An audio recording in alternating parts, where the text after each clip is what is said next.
Welcome to the National Press Club. Pornography is very much in the news these days. The old argument was that pornography had little impact on sexual crimes.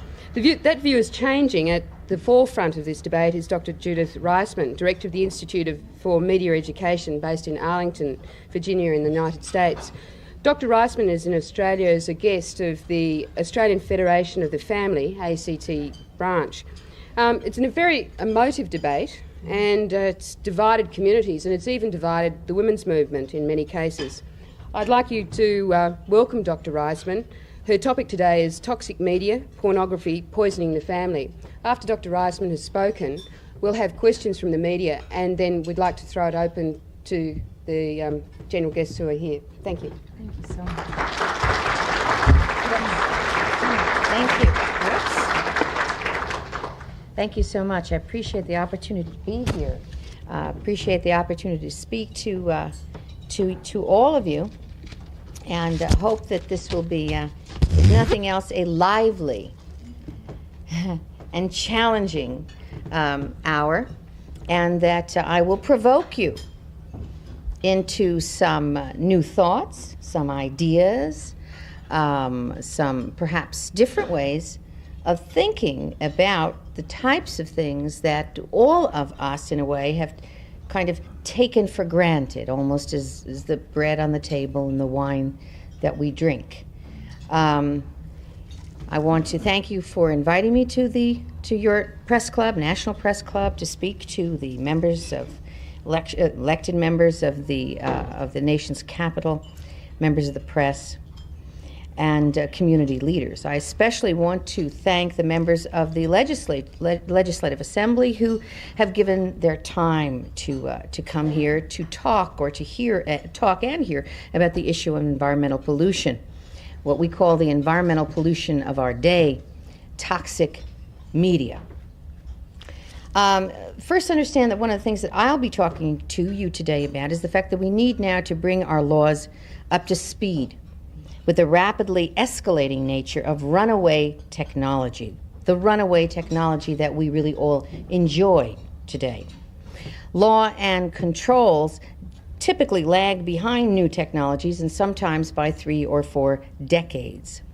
I think we have to just look at how long it took us to initiate aircraft safety measures. We still have not installed adequate safety measures in our cars. In fact, at this point, countless millions of men, women, and children still needlessly have injury and die based upon the problems that we have with initiating new controls for our cars. How many children have lost their lives before we initiated child-proof lids on our pharmaceuticals? And we're just now recognizing the importance of prohibiting alcohol advertising to our children and taking measures to protect them from the exploitation of the tobacco industry. Similarly, the United States alcohol industry was forced recently to stop targeting our children with their advertisements in an attempt to, in fact, addict them to the toxic alcoholic product. I'm not saying that we didn't recognize that kids sometimes have a little bit of beer or that they are drinking wine, but we are talking about, in fact, advertisements that were designed to recruit children into alcohol consumption. Obviously, there are many adults who do not necessarily have the best interests of our children at heart. I have been defined in many ways by many people, and sometimes a little less pleasantly than other times. But I would like, therefore, to take an opportunity to suggest to you that my definition of myself is that of a child protection advocate. A child protection advocate. And I take that role very, very seriously. Indeed, I take that role essentially as a scientist and as a scholar. I believe that it is scientifically viable to base the kind of work and research that we do, to base our analysis of research, to base our focus of our research upon that which is good and healthy and beneficial to children. And I say this from a very selfish perspective. I do not want children to grow up into being vicious criminals, violent abusers, unreliable lawyers, crooked politicians, and all the rest of that. I don't want that. No. Oh, no reference here. I know Australians don't have any of those kinds of things. I do not want that. And I do not want that perhaps for the most selfish of reasons. I'm getting old. And as I get old, I have to rely on the society that's coming up to take care of me. I don't want them to think it's okay to beat me up on the street, or whatever. I don't want children to grow up dysfunctional. Now that sounds a little bit facetious. I don't, totally mean it, of course, in that manner. But yet I think you need to see the fundamental underpinning of what I have just said. We are incredibly short-sighted. Short-sighted. We are thinking about today. We are thinking about this meal. We are thinking about what we're going to do in an hour. We are thinking about our vacation. We are short-sighted. A society cannot be run this way. We must take into account tomorrow. And we have an obligation to make tomorrow for our children at least as good as what we got from our grandparents, if not better. And that is what has motivated me to enter this very difficult, challenging, and exciting, let me say exciting, fray. Exciting, because there aren't too many people in my position, quote, of scholarship who are willing to stick their necks out in this area. Because you get it. Sometimes more than a kink in your neck. It is considered unacceptable within the scholarly world to identify yourself as being, for example, a child advocate. That's sort of an advocating kind of position. And the scientific world seems to believe that means that you cannot do science. I disagree totally. I would say to you that if indeed you do not adopt the posture of concern about children as foremost in terms of what it is you're doing from a social perspective, you miss everything.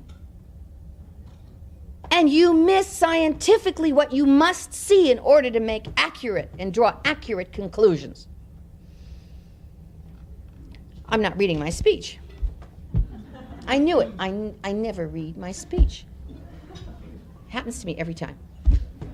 Well, it's a good effort. Let me tell you how I got into this field, because people, of course, always ask me. It's a nasty sort of business. I'm dealing with violence, with sexual abuse, with X-rated video. And I say, do you know, I used to do nice things. I used to be liked. When I walked into a room, I would carry with me my guitar. Those were the days, my friends. I thought they'd never end.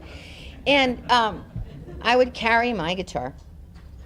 And people liked me. I not only wrote for public television and did work for public television in the area of children's programming. Yes, children.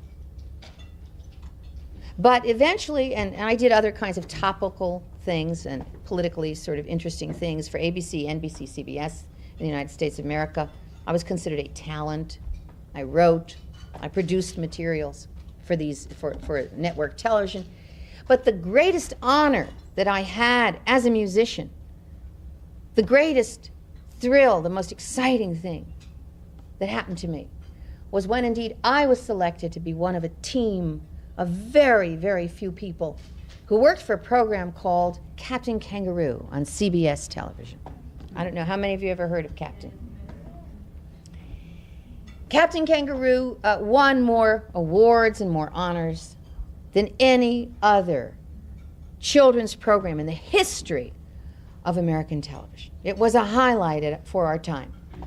I regret to say, in fact, that it no longer exists, and quite frankly, It no longer exists because of the powerful economic forces in commercial television, which drove Captain Kangaroo essentially off network TV. I consider that to be inexcusable.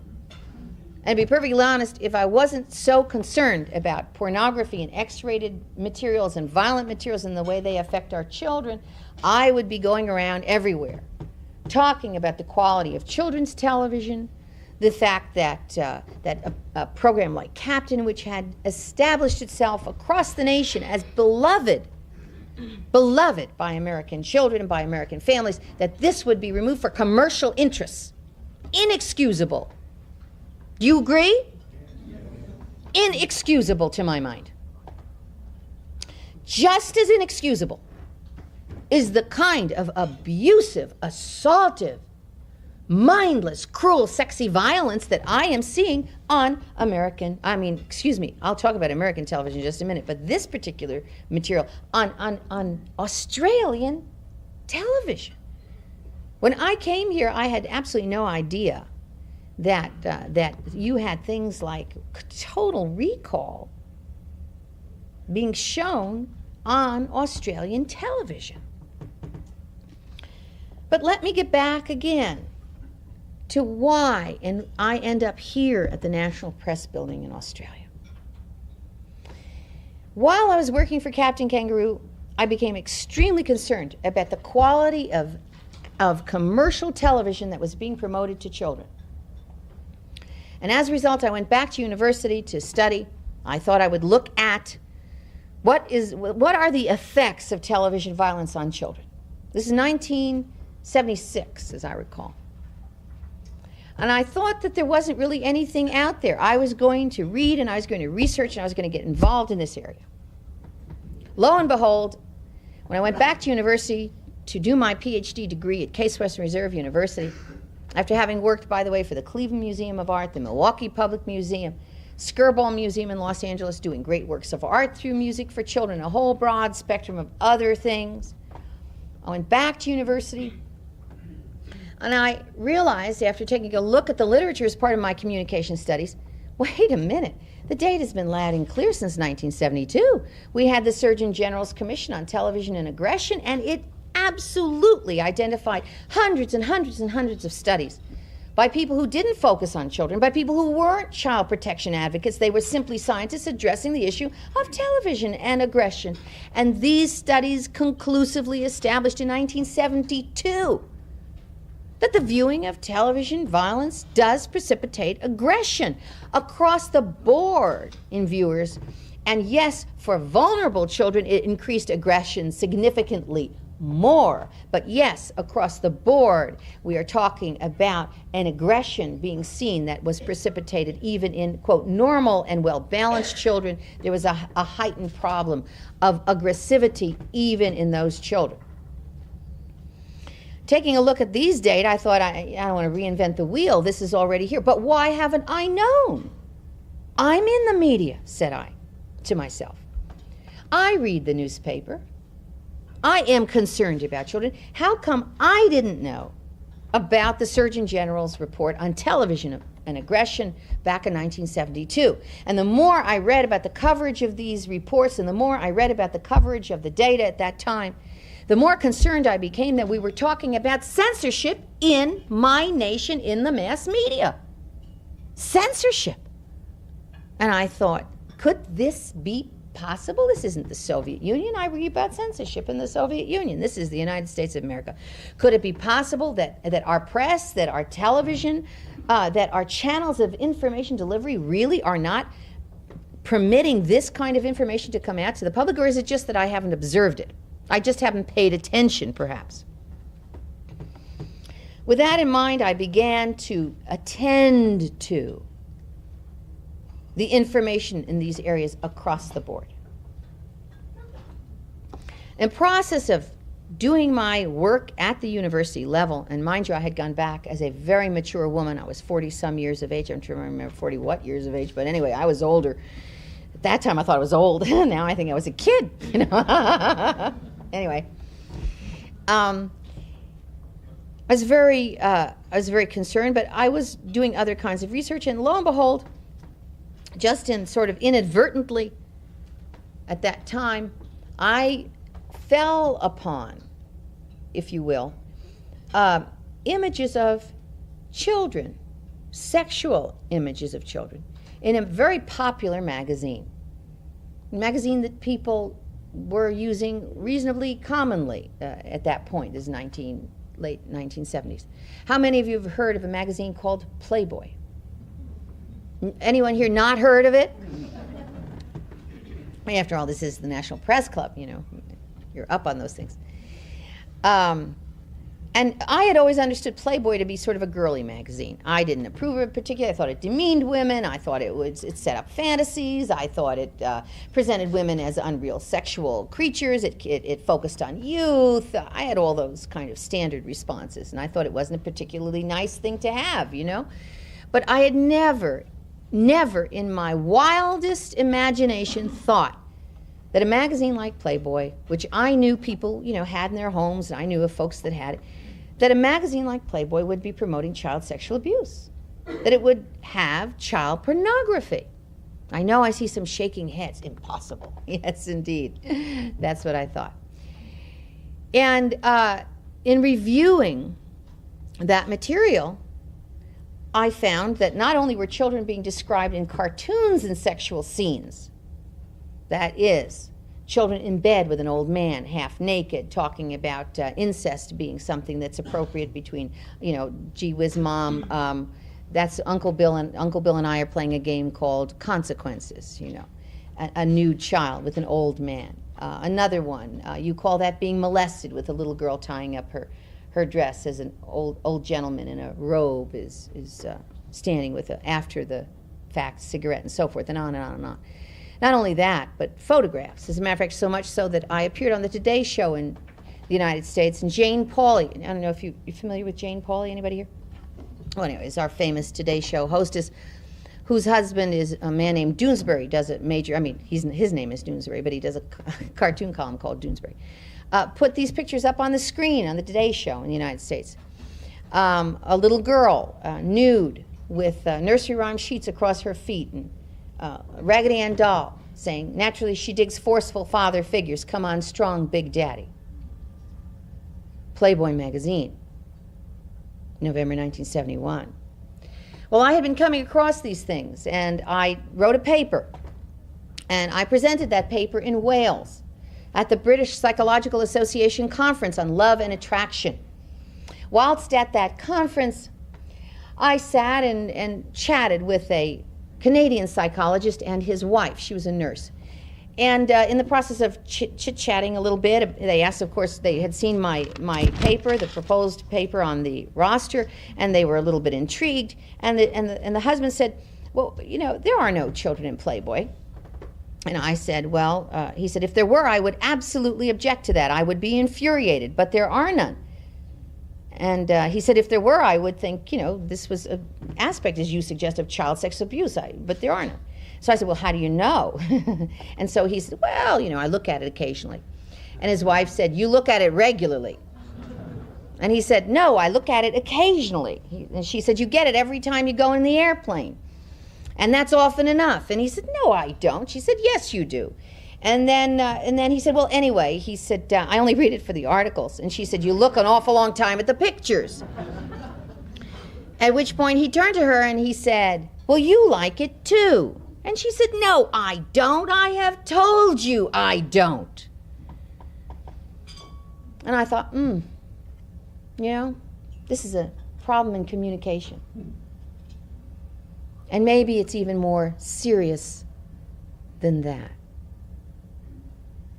But at any rate, the next day I gave my paper, and I presented, I think 80-some slides, pictures taken from Playboy of the children in the activities and so forth.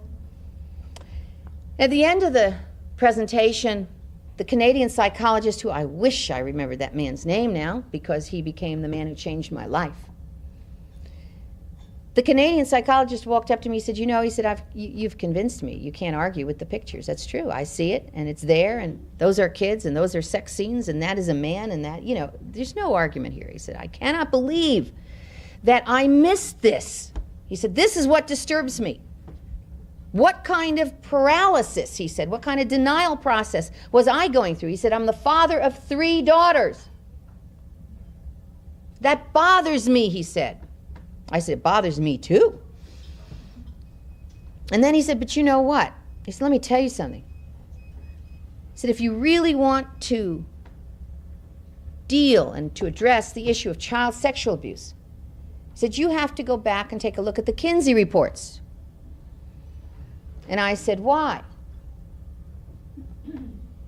And he said, because I worked with Kinsey and Pomeroy, co-author of the Kinsey reports. And he said, one is a pedophile, and the other is his assistant, a very active, aggressive homosexual. Or actually, he didn't say assistant. I said, which is which? I just sort of assumed it was his assistant later on. I said, which is which? He said, read and discover. And then he turned on his heel, he walked out of the door, and he changed my life, absolutely changed my life forever. I accepted his challenge. I went back to the States, and I got a hold of the Kinsey books, which you can probably get here. I picked up this one. It's the Sexual Behavior in the Human Female. The male book looks exactly like this one. How many of you have ever seen it? You may not have seen it, ladies and gentlemen, but I can assure you that it has had a dramatic impact upon your life. Isn't that interesting? That I can be holding before you a book that has helped to shape the nature of Western civilization, to alter the experiences that all of us have today. And yet, we've never even looked at it and wouldn't recognize it if it was laying on the table. However, I have given you something from that book. I want you all to take it out, please. Be kind enough to do so. I hope you all have a copy. Do you have a copy? Did everybody get a copy of this? Oh. Fell through the cracks, folks.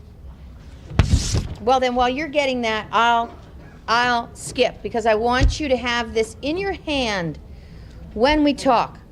And the reason that I want you to have this in your hand when we talk is because you have to see it to believe it. I'll just sort of continue on. Now, you passing those out to everybody, please? Thank you.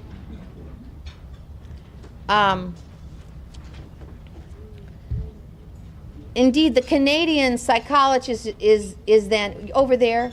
Whoops, there's some more over there.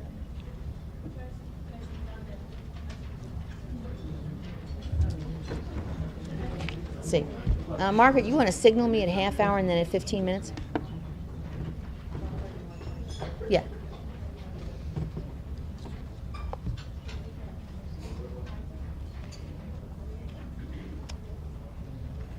Y'all have that?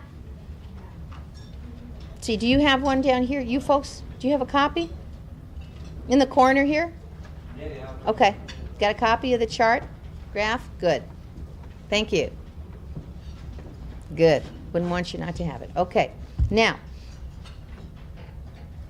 indeed, I ended up writing this book, Kinsey, Sex and Fraud, based upon the frightening kinds of materials that I found in the Kinsey book. What you have before you on this side of the page, let's look here first. At the top it says page 180. I urge you to go to your medical libraries or wherever and to verify page 180 in Kinsey's book, Sexual Behavior in the Human Male. I do not suggest that anybody just sit here and believe what I am saying. That's my reason for being here, is to tell you don't go around believing everything everybody tells you just because they wear a white coat or they call themselves a scientist. Please take the time to verify and to check what it is you're being told. Now, you will find this chart there. However, I put the little baby on and I put the little clock on because when I show this chart to people, it is so impossible for them to integrate what they're looking at that I'm trying to help them graphically understand. Yes, we're talking about children who have been sexually manipulated, sometimes 24 hours around the clock. They were timed with a stopwatch. And in fact, one child is on record here as a 4-year-old timed for 24 hours around the clock, 26 so-called orgasms. Now, how many of you are aware of some basic physiological facts? And that is that sexual hormones don't kick in till you are a what? Adolescent. So, how do we define an orgasm by someone who is 5 months old, or 11 months old, or 4, or 7, or 9, or 10? Who did that? How was it done? 24 hours around the clock? Are you kidding? What kind of science is this? The whole field of human sexuality education stands on this material. Dr. Paul Wilson just recently appeared in Hobart in October, delivered a speech telling Australians that essentially there are 2 key leaders in the field of human sexuality to whom he looks to talk about harmlessness of pornography. The 2 Ks, Kinsey and Kinsey. But this is from Kinsey's book. When I looked at that, I said, wait a minute.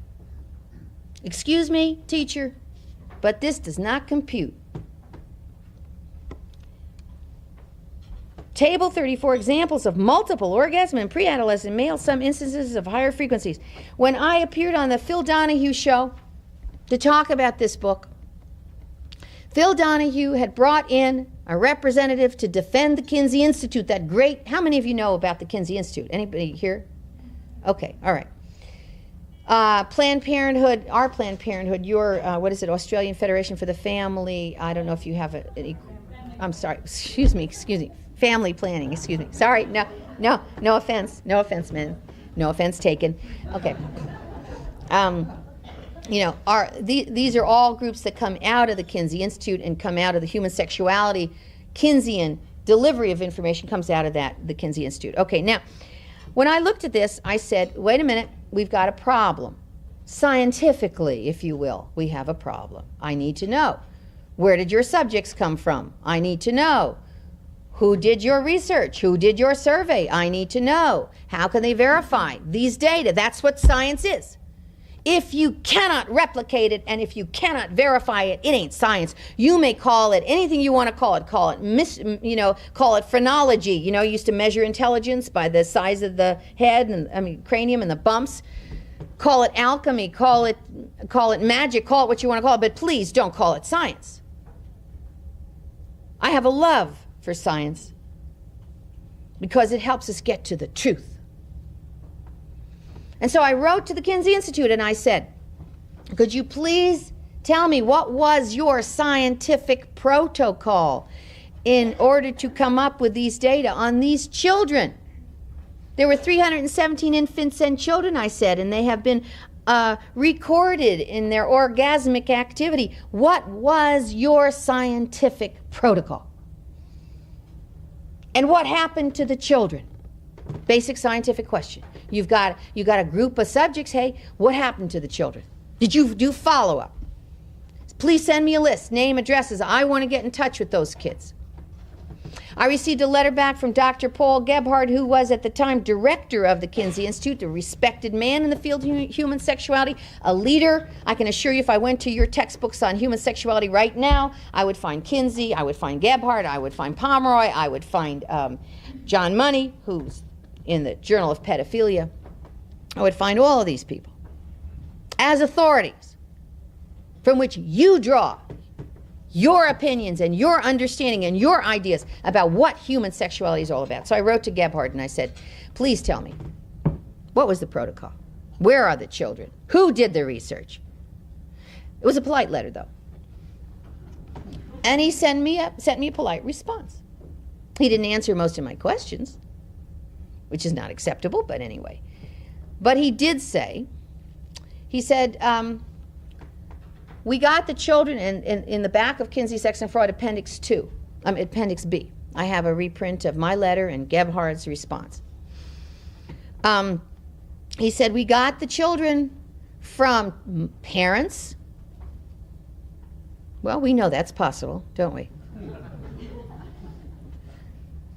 From nursery school teachers, all right. And he said from homosexual pedophiles who had contacts, he said, with the children.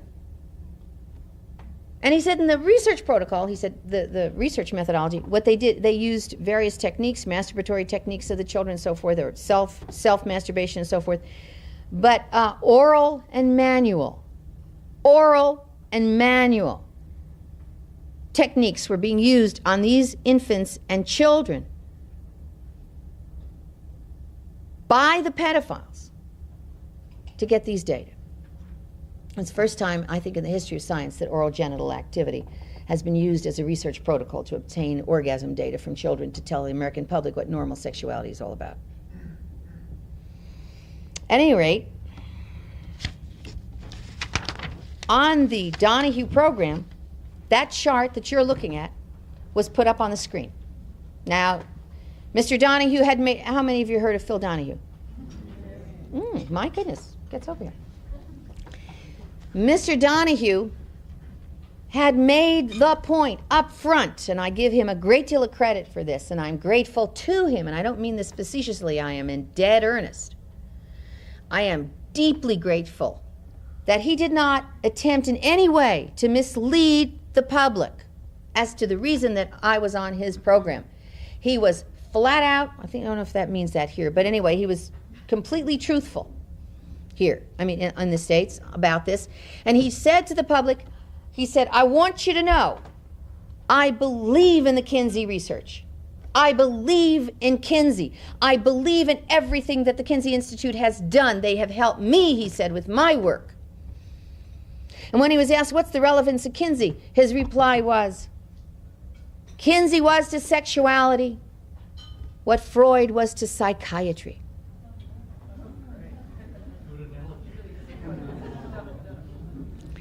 He said, and he went on to give a great long list comparing all of the great sciences to the leaders in those sciences and saying, Kinsey, upon his research, we have trained an entire generation of human sexuality experts. Comes along this woman, and she says, holy cow, MC doesn't equal squared. We've based a whole generation of sexologists on Kinsey. And Kinsey, he said, was a dirty old man. And then he said, but he wasn't.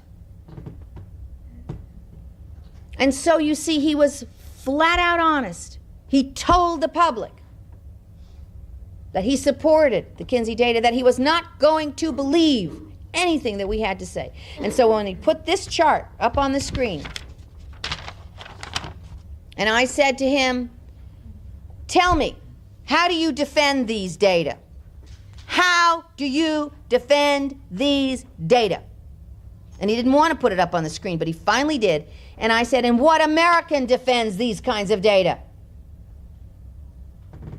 At that point, Mr. Donahue turned to Dr. Clarence Tripp, famous human sexuality expert, wrote a lot of books, quoted, I'm sure, in a lot of publications, parliamentary things, perhaps.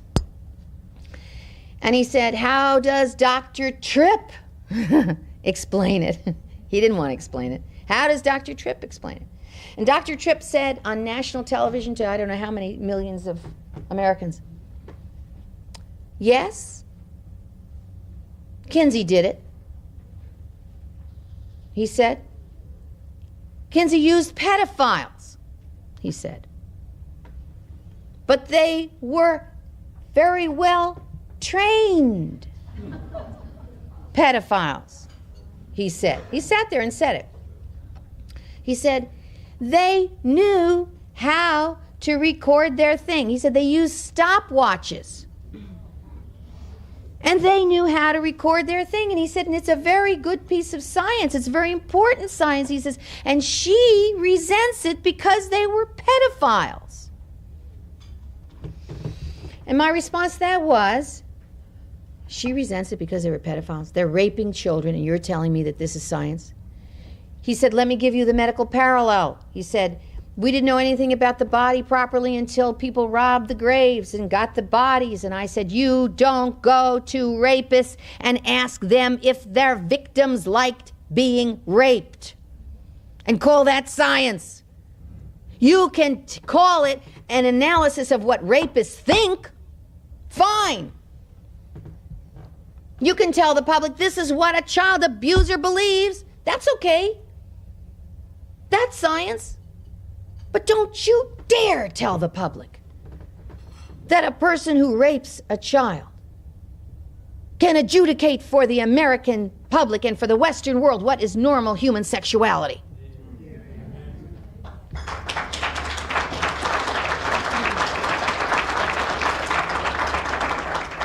Now, please turn over the page and look at what Dr. Kinsey defined as an orgasm, because that's the next question you ask. As a scientist, you say, okay, we now know who your experimenters were, we know who your... Oh, I forgot to tell you. Gebhardt said to me, as far as the follow-up, I said, where are the children? I'd like to get in touch with these children. I was told by the Kinsey Institute there was no follow-up on the children. Do you understand what I have said? I mean, do you understand? I don't know what it means in terms of politics, but in terms of science, there was no follow-up? You experimented with 317 infants and children in this manner, or you had people experiment with them in this manner, or whatever, and you don't even know what happened to them? Were they suicidal? Were they homicidal?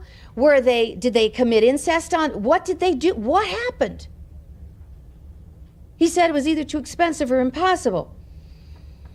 I don't know that I necessarily believe that, but that's what he said. Anyway, now, the next question you ask when you're looking at scientific data is, okay, what did you call an orgasm? Now, we know these children, most of them don't even have sex hormones. So that means that we're talking about something funny, but it sure isn't what we know to be an orgasm. So what did you call an orgasm? You see what you see in front of you? You have to go back to the Kinsey book. Those are the pages, 160 and 161 in Sexual Behavior in the Human Male. I urge you to return to that book and to make sure that what I've said is completely accurate. I did this, by the way, in Georgia. They had a mandated sex education curriculum in the first part of this year, and they were teaching the children Kinsey and sexual education. They were telling children that 4 to 6% of the American population is exclusively heterosexual. 4 to 6% of the American population's sex education is exclusively heterosexual, that we are really all bisexual, and they cited the Kinsey data and the Kinsey chart. I don't know how many of you are familiar with it. It's taught all over the United States. All of our people teach it, and they teach it to your people who become the people who teach the people who teach the people. I presented these material in the Kinsey books in Georgia. That night, it was a mandated sex education curriculum. That night, the legislative group right there demanded that the mandated sex education curriculum for Georgia be eliminated. As one of the legislators said, he stood up and banged his fist on the table and he said, I cannot believe that I have been lied to, that we have been lied to for so many years. He says, and I bought into it. They eliminated the mandated sex education curriculum in Georgia because it's fraudulent. You cannot teach something that you call sex education, and by the way, that's where we're going to, in terms of what's being taught in Australia. You can't teach that if it's fraudulent. You can't criticize what the Victorians taught. Rollo May, how many are familiar with Rollo May? He was a very famous psychologist in the United States of America. Rollo May wrote in his book, Love and Will, he said, the Victorians feared sex. The Victorians feared sex and fell into love. He said, and the moderns, you know what I'm going to say, fear love and fall into sex. And he said, what a lonely and tragic turn of events. And of course, he cited Dr. Kinsey, he was one of his critics, as being one of the key people responsible for turning our sex education curriculum, which we had such high hopes for, into an outlet sex curriculum that was teaching children masturbatory activities as appropriate for sexual expression, that was teaching children that bi and homosexuality were the norm, that marriage was not necessarily a particularly advantageous state, that early sexual activity between adults and children could be beneficial. This is all coming out of Kinsey. And indeed, that early sex activity between children is beneficial. All of these kinds of data that you are now accepting in the school system, grounded on fraudulent sex education materials designed and conducted by Dr. Alfred Kinsey, and then percolated out into the rest of society from 1948 to today. What did he call an orgasm? He broke the children out into classifications. He thought that was science. He said 5% of the children exhibited sadism and hysteria. He said 17% of the children exhibited convulsions, cries, and so forth. 3% fainted and collapsed. And 8%, he ends up, this is group number 6, he called group number 6. In group number 6, he said 8% of these boys screamed in excruciating pain when the penis was touched. And fought, he said, to get away from what he called partner. Now, who is the partner, people? Who is the partner? It's the pedophile who is torturing this baby, okay? And they're fighting to get away from this so-called partner. Do you call someone a partner if they are raping you? If someone came up to you and beat you over the head, do you call them a partner in your battery? What a euphemistic mechanism to hide the truth from the reader. And he concluded, as you see at the bottom, that the children derived, quote, definite pleasure from the situation. Because, said Dr. Kinsey, they return sometimes for another experience. The medical community, globally, the Lancet. How many of you have ever heard of the Lancet? British Medical Journal.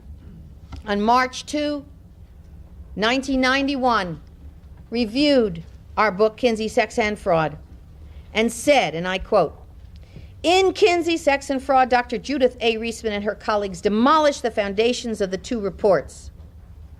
They go on and they say what we found, and they say here, the important allegations from the scientific viewpoint are imperfections in the sample, unethical, possibly criminal observations on children. Then they go on and they say, the book goes beyond that, however. Kinsey et al. Questioned an unrepresentative proportion of prison inmates, roughly 25%, folks. Now you create an entire society, you become the key sexual revolutionary in a society, and you tell that society to mimic and to imitate the behavior of roughly 25% of your population. They're already in prison. And you are telling them to behave sexually in a very dysfunctional manner. From that, you would get a dysfunctional society. He said, and by the way, they had 1,400, they said, 15 minutes? 1,400 sex offenders. 4% of their population were males who were already male prostitutes. From such a group, you are not going to be able to lead the public into healthy sexual patterns of behavior. If the public imitates what that group does, the public will be dysfunctional, by definition. Okay. I love this last one. Presumably, some, at least, of the offenders were also sources of information on stimulation to orgasm in young children that can only have come from pedophiles. I like this little British stuff. We wouldn't say this last part. Or so it must be hoped. Kinsey, an otherwise harmless student of the Gall Wasp, left his former co-workers with some explaining to do. One of our big problems, however, has been the censorship of these data from the scientific community. And that is, of course, one of the reasons that I go around and speak I speak because while the Lancet, which is the most prestigious medical journal in the Western Hemisphere, although there's an argument about the New England Journal of Medicine, but now I agree with the Lancet because they published a review of our material while the New England Journal of Medicine has shut its doors. And I called Elliot Marshall, who was one of the major writers for Science magazine. I'm a member of the American Association for the Advancement of Science, which produces Science magazine. I called Elliot Marshall and I said, you are constantly publishing materials on the Kinsey Institute, supporting the Kinsey Institute, describing their findings. I said, for crying out loud, when are you going to tell your constituency that there is a book out here that charges the most violent abuse of scientific protocol? Criminal activity. When are you going to inform them? He said, well, yeah, we're going to do that. Yeah, we're going to do that. And they have not done that. And my question to Marshall was, what do you fear? If we are wrong, if we are fools, if we cannot back up our data, we will be ridiculed. We will be blown out of the water. Let the scientific community know. Do you fear that your scientific constituency cannot read the material and adjudicate its worth for themselves? Dead silence has been the response of the American scientific community. We call that censorship. I call that censorship. And I ask you, what the Australian medical community is going to be doing on this issue. What the Australian scientific community is going to do on this issue. Is it only the grassroots people who care about the children that are going to be concerned? What about the politicians? What about re-examining the data, which has helped you to change your sex laws, which has helped you to reorganize and allow what you think is viable sex education in your schools? What about these data? What about your so-called educators and specialists and sexologists and scientists who have been standing on these data? If you can read it and understand it, why couldn't they? And if they didn't understand it, why do you want to give them access to your children? And if they didn't read it and they quoted it, then they're not scholars. You can't do that. And if they're not scholars, by what right do we change a problematic approach to human sexuality that we had post-Kinsey, not the greatest place in the world, but with a rape rate that was here compared to here, with a out-of-wedlock pregnancy rate that was here compared to here, with a venereal disease rate that was here compared to here, with an AIDS rate that was non-existent compared to here, with a child abuse rate, with a serial rape murder rate, with a autoerotic fatality rate, you name it. We'll toss in the escalating rate of divorce. And of course, before I get off the mark, who was Kinsey's #1 popular disciple?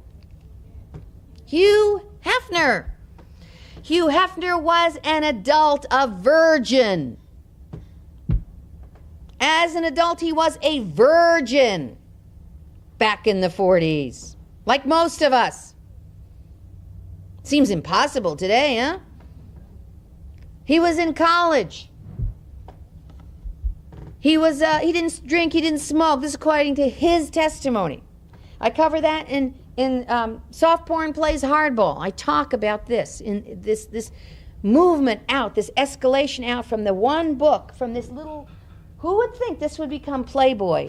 Who would think this would become the international pornography cartel? Who would think that this would spin off into a major pornography industry, sweeping the length and breadth of Western society? But back in the 40s, late 40s, when Hugh Hefner was this nice young college boy, and he claims that he read Kinsey. And he said when he read Kinsey revolutionized his sexual thinking. Can a book change a person? You bet it can. He said Kinsey revolutionized his sexual thinking. From Kinsey, he learned that all of his buddies were doing all these sexy things, that his parents were hypocrites, that he'd been lied to all his life. Was that true? No, it wasn't. Kinsey was the liar. We had no data to suggest that the parents were the hypocrites that he claimed. We had no data to suggest that there was that kind of copulation outside of a wedding, outside of marriage. We had no data to sustain these claims. None at all. But a whole nation began to believe that their parents were liars, that they had misled them, deceived them. And Hefner was one. And he said in his maiden issue, he wrote his thesis at college level. On whose book? Dr. Alfred Kinsey. Absolutely fascinating to me. I mean, it's just so interesting. Wrote his book on his thesis on Dr. Alfred Kinsey. And then he created a magazine in 1953, a few years later, when Kinsey came out with his second book, Sexual Behavior in the Human Female. Hefner created a magazine called Playboy. Marilyn Monroe was waving from the cover. And we had turned the corner in our society. We had Kinsey providing the fraudulent, but statistical basis for changing the nature of human sexuality in the Western Hemisphere. And then Hefner walked in with the beginning of what we now know as the X-rated video movement. He started with the girly magazine with just this, Marilyn Monroe, centerfolds and that sort of thing. He said it was going to be the girl next door. He said we wanted to get away from our repression. He said that he and Kinsey both said that if we would follow them, we would lower our rates of rape, we would lower our sexual dysfunction problems, marriages would be happier, and so forth and so forth and so forth. Did that happen? Anybody notice that happen? It passed me by. And this was the claim. And here in Australia, you read consistently about the changes in your communities, in your society. Depending upon the data that you look at, whether you're first or whether you're third or whether you're fourth on that list of sexual crimes, you're right up there in terms of rape, aren't you? The Institutes for Criminology, or Criminal Institute, or the Australian group there, they have reprinted material that identifies the incredible rape rate in Australia. I'm reading here in Sydney about the kinds of rape and battery that are taking place here in Australia. This one, Sydney Morning Herald reported 2 recent brutal rapes involving one young girl and another woman. Desperate screams of help were ignored by a group about 30 meters away, and so on and so on. The kind of data that's coming out is not any different than the kinds of data that's coming out of the United States of America. Richard Reed said there's definitely a clear link between the two. He's Crown Prosecutor in Victoria. He's talking about pornography and rape. Dr. Don Thompson said, quote, pornography is causally related to sexually violent behavior, so on and so on and so on. The Canadian decision, the unanimous Canadian decision, I mentioned that to you, didn't I? I didn't? Oh, I'm sorry. There's a case of censorship again. In Canada, February 27, 1992, the Canadian Supreme Court unanimously ruled that all pornography would be identified as obscene. Anything that dehumanizes, degrades, or subjugates women would be defined as obscene. They said that they understood that this was an interference, quote unquote, with free speech in the freedom of the pornographer to produce, the freedom of people to consume. But the Canadians said that the equality principle in Canada superseded the right of the pornographers to their access. They said that since pornography was completely and absolutely defined through their examination of the data, this isn't Saudi Arabia, you understand I'm talking about, this is Canada. Since the Supreme Court had examined all of the data on the relationship between rape and pornography, they concluded that pornography unequally discriminated against women, that it made them unequal in Canadian society, and that as a civil society, as a civilized society, they could not tolerate that kind of situation. The Canadians have essentially thrown down the gamut, or set the gauntlet, or set the standard for Australia, for the United States, for Denmark, for Sweden, for Israel, for every democratic society. Any society that calls it a society that cares about equality of its men, its women, and its children. Understand, anything that sexualizes the environment, anything that sexualizes the home, anything that eroticizes the home will always eroticize the children in that home.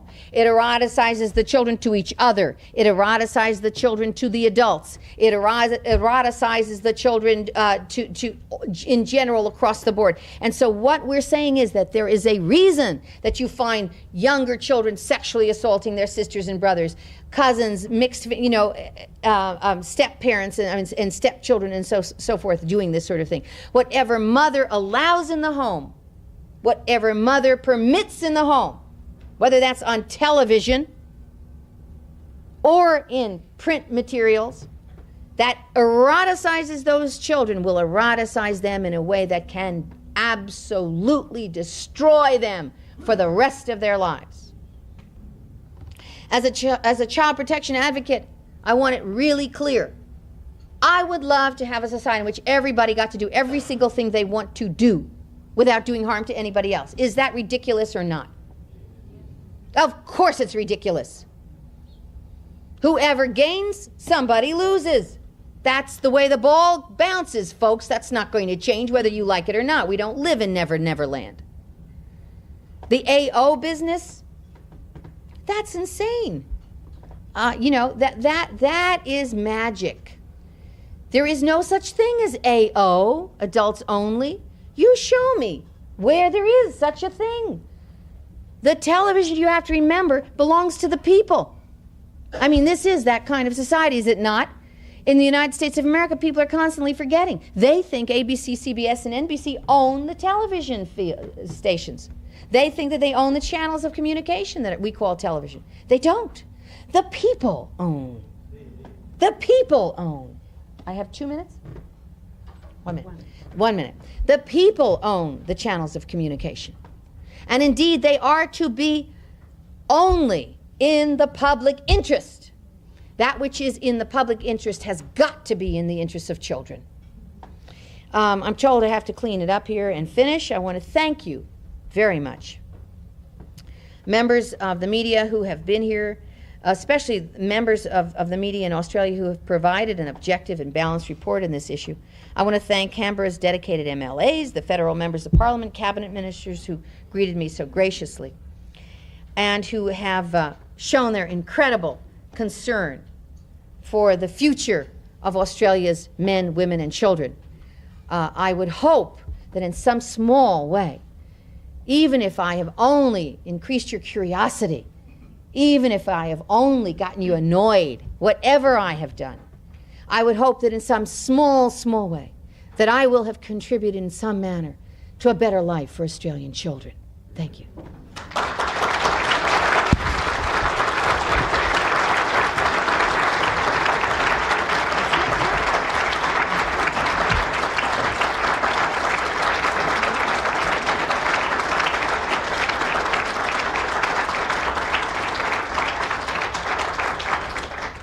Dr. Reisman, I know you've got a lot of dedicated followers in the audience. Unfortunately, most members of the press have actually had to go. Sorry about that. We've got question time in Parliament. Starts at 2 o'clock, and also the Australian Prime Minister's 11 is playing the West Indies. Oh, well, I mean... But I know that Australians, all Australians are going to hear of you over the next couple of weeks. I know you've got an incredibly busy schedule. And so that although we haven't got time at this point in time for questions from the media or from the general gathering here. I'm sorry. Did I run over? Well, I thought you only got up to page 3 of your speech. I got up to page 1. Actually. Up to page 1. But anyhow, on behalf of the National Press Club, I'd like to present you with a National Press Club scarf. And I hope you have a very good time in Australia, and thank you very much for your time. Thank you very much. I'll be happy to talk. I'll be happy to stay around and talk to anybody who wants to talk to me afterwards. Okay, thank you. Thank you. Thank you so much. Appreciate it. Oh, how nice. Oh, my.